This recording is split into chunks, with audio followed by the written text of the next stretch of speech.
Hey man, straight up, I just want to tell y'all boys, I love y'all. One love, brother. For real. Love y'all for real, bro. Like, it's real out here. Because it's real, man. Like, legit, any one of us, that could be us tomorrow. Yeah. You know, and speaking to somebody who raising black boys, man, like that's scary, bro. Man, it's you say that, and I have two girls, and that's something that I'm actually thankful that I don't have to, quote unquote, worry about. Trying to show my sons how to live in a world that you're not accepted in. And that's a weight, boy. That's a lot of weight. That's a lot of weight, and I know that's tough, especially for you, because you're somebody that's vocal and just how displeased you are in the injustices and the things that we have to deal with as black men. So I know that that's going to be a difficult task on you. So I definitely pray for just give you guidance on wisdom, how to do that. You need that wisdom because that's a tough task.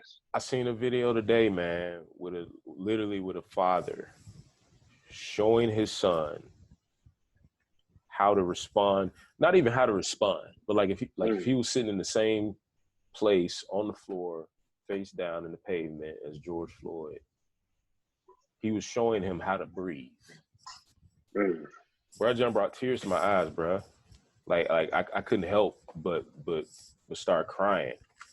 It was so real, man. He was like, son, I want you to relax. I just want you to breathe. He was like, at the end of the day, you need to relax, and you just keep air flowing through your lungs because you gotta live. Man, that's unacceptable, bro. It's tearing me up right now, bro. Straight up. Yeah, man. Y'all know we've been talking about this for a while, man. How we needed to have a lot of these conversations that are really thorny, that are really uncomfortable, that are polarizing, but how we started off enough. I mean, we can't. We're black men. This is the Black Men Think podcast, and this is what black men are thinking about. Yeah. Yeah. Really? Like really? We had to have this conversation, and it's unfortunate that it's on the backdrop of George Floyd and Ahmaud Arbery and countless others. Yeah, it's just this stuff is heavy, man. It's just. And then it's also heavy to see how, I think also what actually is challenging about it is these moments where it feels like we're experiencing these instances in a vacuum, right? Like how we talked about how you can be in work environments and it's just hunky-dory, as they like to say. Yep. The days go on. There's not even an acknowledgement of that. Can I speak on that real quick, Chris? Yeah. So I had something. First off, I want to say I think that we've become so numb to this stuff happening that we don't even realize how it's affecting us. And so, what day was that when this all came out? Because my days are cloudy. Wait, that was like was it a Tuesday? It was Tuesday or Wednesday? I don't even remember. I can't even. I'm trying to. It might have. Was it?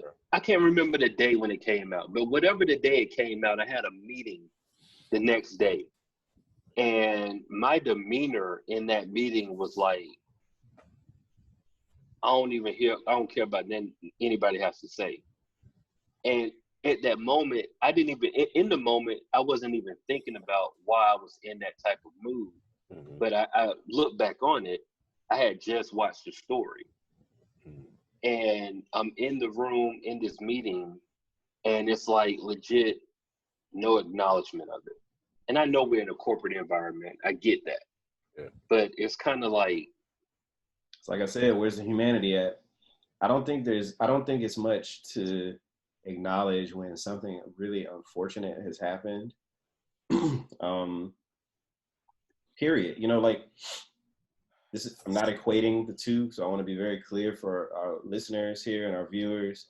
But it's just like when you hear stories of like, you know, people who have been, you know, killed or died, or children, or these like stories, and if you're a human, you react to it in that way, where it's like, oh man, just so unfortunate that had to happen, or that played out that way. And that's the part, JD, that I was getting to when we were talking about the humanity and looking in the mirror and asking ourselves, do we see ourselves in each other? Mm-hmm. I think that's such a big question, man. That's such a good. I'm not cutting you off.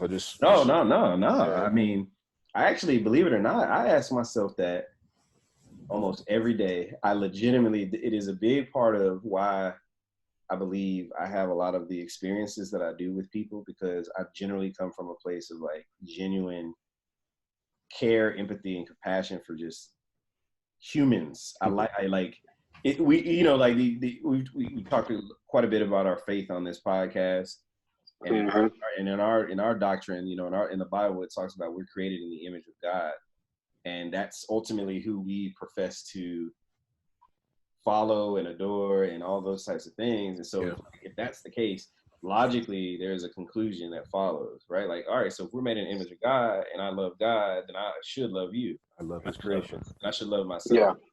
Right. You know what I mean? And I'm not trying to take it there on that biblical level. I'm just only saying I think there's just something really pure about the idea of no matter where you're at, no matter who you are, no matter what type of walk of life you're at, if I can't see that at the base, you are, you know, you are human. Right. I'll tell you this. I you know, I know a lot of white people, you know, very much like both of you. I mean, we're around them, and I'm not just talking about from a professional level, but you know, I've been blessed to be one of those people who I can kick it with the homies, but I'm also very well accepted into places that don't look like me at all. Right. Not like I am the drop in the room, you know.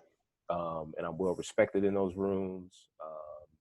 You know, Chris, you mentioned this on the you know previous podcast about, you know, how the highlight is always how we speak in those rooms, and that we're well spoken, which is a whole nother topic, whatever, you know. But you know, at the end of the day, I am connected to a lot of people of different cultures, and mainly a lot of people of white cultures.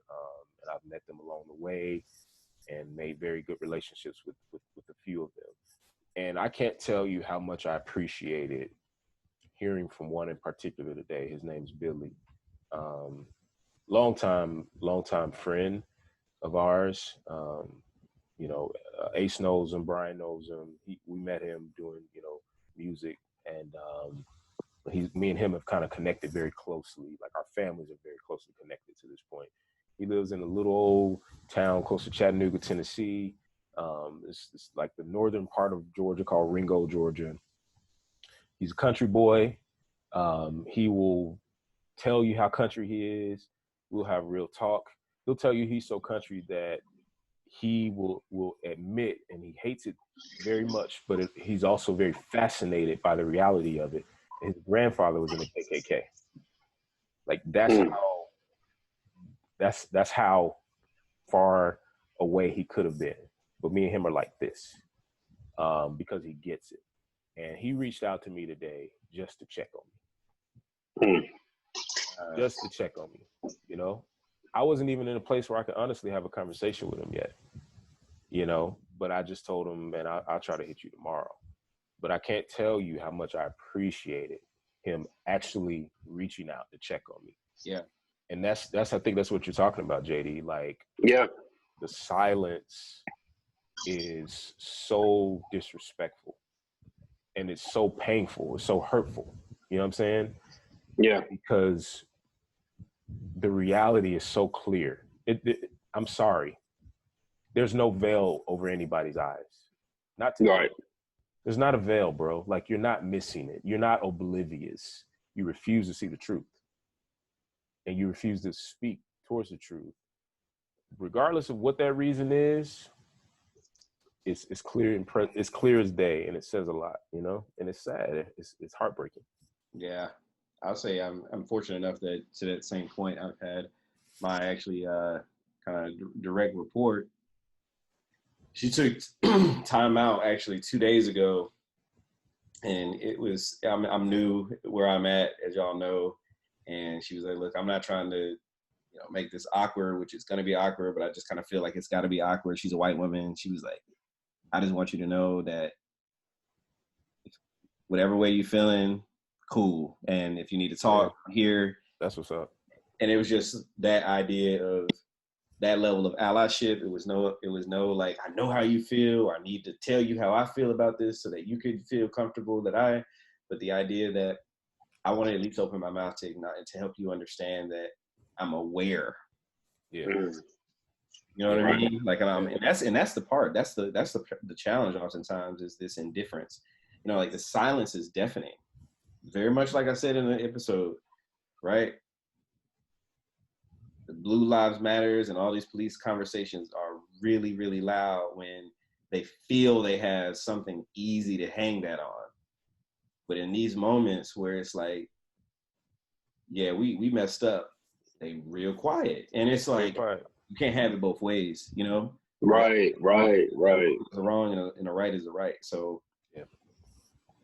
yeah, there was a ton of silence until the riot started, straight up. Now everybody wants to come out and speak against those moments, even to the degree where they see them as more offensive than a black man being murdered. Yep. Ain't that something? Crazy, man. Think about that. About that. Absolutely crazy.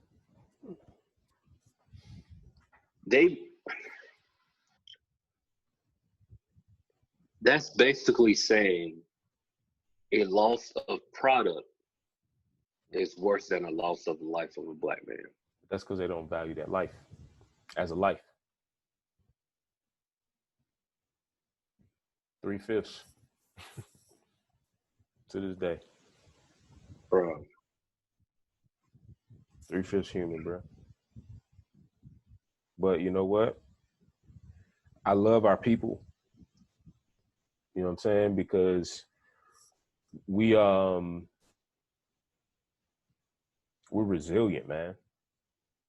From generation to generation, like we are resilient, And it's funny, like I've seen a lot of people say they're tired, and I get it. Like I trust me, I get it. But that tiredness doesn't snuff us out. Right. Like we gotta fight in us, bro. Like if you really just think about what we have endured, that says something about our people, man. And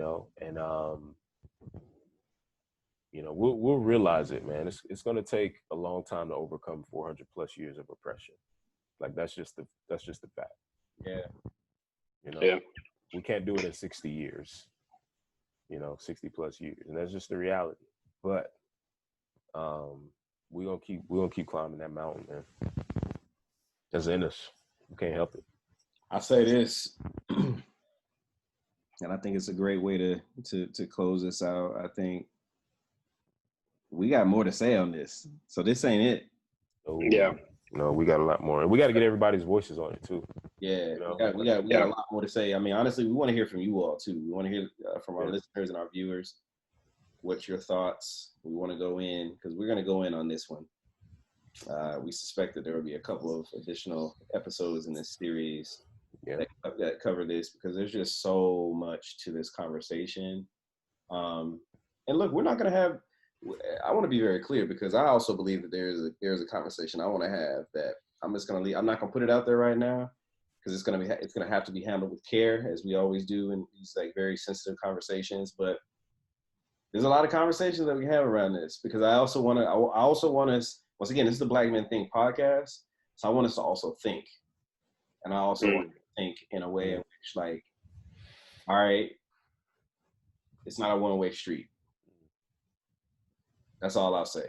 It's not a one-way street. And I'm not there. Like, I want to be very clear for anybody that want to co-opt some statement like that and try to use it for their whatever. I ain't talking on that. I'm just saying, I want us to have some fair conversations with ourselves. We got to wrestle too. Yeah. I got you. Yeah. We got to wrestle with ourselves too on levels. And we talking about family talk here. So Yeah, for sure. Yeah, man. Y'all check us out, Black Men Think Podcast. Yep. The Black Men Think Podcast.